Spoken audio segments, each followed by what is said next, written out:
وقتی 13 ساله بودم با خانواده‌ام برای تفریح به استخری در نزدیکی تونون رفتیم. اما چون هوا خیلی بد بود مجبور شدیم تمام روز در مهمانخانه‌ای بمانیم.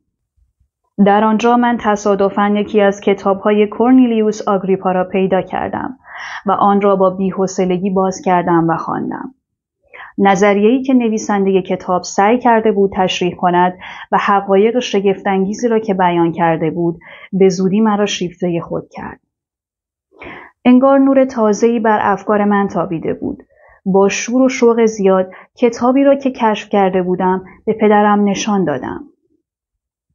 پدرم با بی‌تفاوتی به صفحه عنوان کتاب نگاه کرد و گفت: کورنلیوس آگریپا؟ ویکتور جان، وقتت را با این مزخرفات تلف نکن. البته اگر پدرم به جای این حرف به خودش زحمتی میداد و توضیحی میداد که فرضیات آگریپا دیگر کاملا رد شده و علم جدید، علمی که واقعی و عملی است و به مراتب قدرتمندتر از علوم واهی قدیم است، جای آن را گرفته است، مسلماً من کتاب آگریپا را دور میانداختم و با تخیلم مبارزه میکردم و همچنین به مطالعات و تحقیق پرشور قبلیم میپرداختم. شاید هم رشته افکارم تحت تاثیر اشتیاق شدید و مرگباری که باعث نابودیم شد قرار نمی گرفت. اما با نگاهی سرسری که پدرم به کتاب انداخت، مطمئن شدم که با مطالب کتاب آشنا نیست و من با اشتیاق زیاد به خواندن آن ادامه دادم. وقتی به خانه برگشتم، اولین کارم این بود که تمام آثار این نویسنده و سپس آثار دانشمندان قدیم دیگر مثل پاراکلسوس و آلبرتوس مگنوس را پیدا کنم و بخوانم. من افکار واهی و آشفته این نویسندگان را با شور و شوق می‌خواندم. به نظرم کتاب‌های آنها گنجینه‌هایی بود که کمتر کسی مثل من آنها را می‌شناخت. من همیشه خودم را به عنوان کسی که وجودم سرشار از اشتیاق شدید به کشف اسرار طبیعت است توصیف کردم. اما با وجود تلاش‌های زیاد و کشفیات شگفت‌انگیز دانشمندان جدید، اصلاً از مطالعه آثار آنها خوشم نمی آمد. مثلا می گفتند سر ایزاک نیوتن گفته که احساس می کند کودکی است که در ساحل اقیانوس بزرگ و کشف نشده حقیقت گوشماهی جمع می کند. برای همین همه دنبال روهای او در رشته‌های مختلف علوم طبیعی که من آنان را می شناختم، در نظر من که کودکی بیش نبودم، نوآموزانی بودند که همان مسیر را طی می کردند. به نظر من کشاورزان بی سواد نیز عناصری را در اطرافشان می دیدند و با استفاده های عملی از آنها آشنا بودند.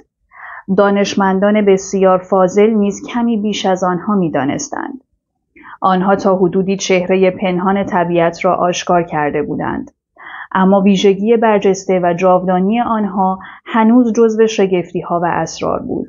شاید آنها چیزهای مختلف را تشریح و تجزیه و تحلیل می‌کردند و روی آنها اسم می‌گذاشتند.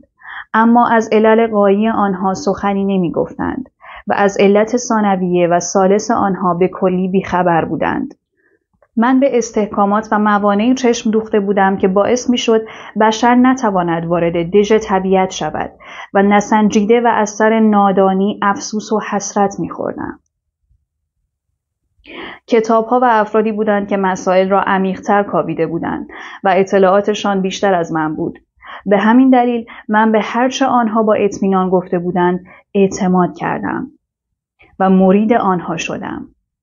شاید طرح چنین چیزی در قرن 18 عجیب به نظر برسد، اما من ضمن این که مثل همه در مدارس ژنو تحصیل می کردم، با اشتیاق زیاد پیش خودم درباره موضوعات علمی مورد علاقه‌ام تحقیق و مطالعه می کردم. پدرم اهل علم و دانش نبود و مرا با جهل دوران کودکیم به حال خود رها کرده بود و با این کار نسبت به فراگیری دانش تشنه‌تر شده بودم. با راهنمایی آموزگاران جدیدم با شور و پشتکار زیاد به تحقیق درباره کیمیا و اکسیر زندگی پرداختم. اما به زودی تمام توجهم روی کشف اکسیر زندگی متمرکز شد. به جای پول و ثروت، آرزو داشتم افتخار کشف اکسیر زندگی را کسب کنم. اکسیری که بیماری را از بشر دور می‌کرد و نمی‌گذاشت او در برابر خشونت و مرگ آسیب پذیر باشد. البته رویاهای من فقط اینها نبود. نویسندگان محبوب من احضار ارواح و شیاطین را نیز تایید کرده بودند و من با تمام وجود دنبال این کار بودم. با وجود اینکه وردخوانی‌های من همیشه توأم با ناکامی بود، ناتوانیم را به بی‌تجربگی و اشتباهاتم نسبت می‌دادم و نه ناتوانی و نادرستی نوشته‌های آموزگارانم. و به این ترتیب مدتها مثل آدم‌های ناشی مشغول تجربه کردن روش‌های بی‌اساس و درآمیختن هزاران نظریه متضاد و دست و پا زدن ناامیدانه در باتلاقی از دانش‌های مختلف بودم و راهنمایم نیز استدلال‌های بچگانه و تخیل پرشورم بود. تا اینکه باز حادثه‌ای سیر افکارم را تغییر داد. 15 ساله بودم که همگی به خانه‌مان در نزدیکی بلریو رفتیم و روزی در آنجا شاهد طوفانی وحشتناک و بسیار شدید و توأم با رعد و برق بودیم. طوفان از پشت رشته کوههای ژورا بالا آمد و صدای انفجار رعد و برق در چهارگوشه آسمان با صدای وحشتناکی به گوش رسید. موقع طوفان من ایستاده بودم و با کنجکاوی و اشتیاق به آسمان نگاه می‌کردم. وقتی جلوی خانه‌مان ایستاده بودم، ناگهان درخت قدیمی و زیبای بلوطی را که در 20 متری خانه‌مان بود، دیدم که بر اثر رعد و برق آتش گرفت و بعد به محض اینکه نور خیره کننده آن خاموش شد، درخت ناپدید شد و چیزی جز کنده سیاه بر جا نماند. وقتی صبح روز بعد درخت را دیدیم، متلاشی شده بود. البته نه اینکه با این ضربه تکه تکه شده باشد، بلکه کلاً تبدیل به نوارهای باریکی از زغال شده بود. تا آن موقع ندیده بودم چیزی آنطور نیست و نابود شود. البته قبل از این با قوانین بسیار بدیهی الکتریسیته آشنا نبودم. درست در همین زمان دانشمند سرشناسی در رشته علوم طبیعی مهمان پدرم بود.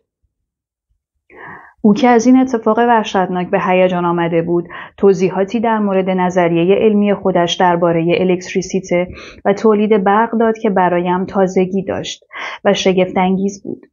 چیزهایی که او گفت خداوندگاران خیالی هم مثل کورنلیوس آگریپا، آلبرتوس مگنوس و پاراکلسوس را از اعتبار انداخت.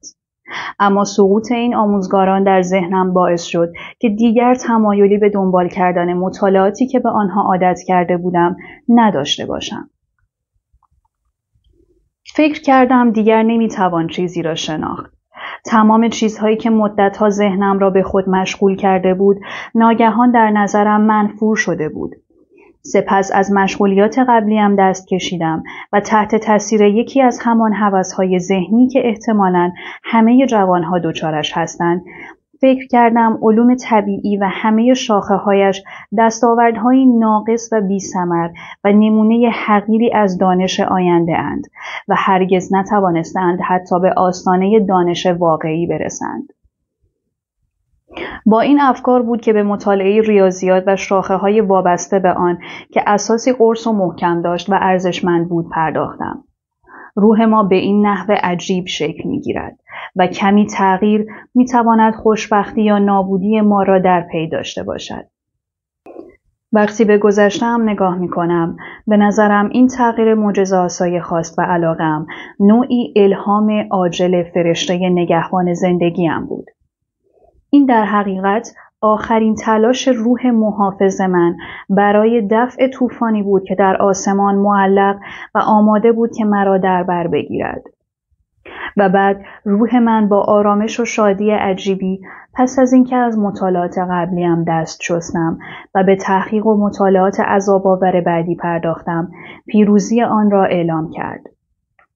روح نیکی تلاش زیادی کرد ولی بیفایده بود. سرنوشت و تقدیر من بسیار نیرومند بود و قوانین تغییر ناپذیر آن نابودی وحشتناک و کامل مرا رقم زده بود.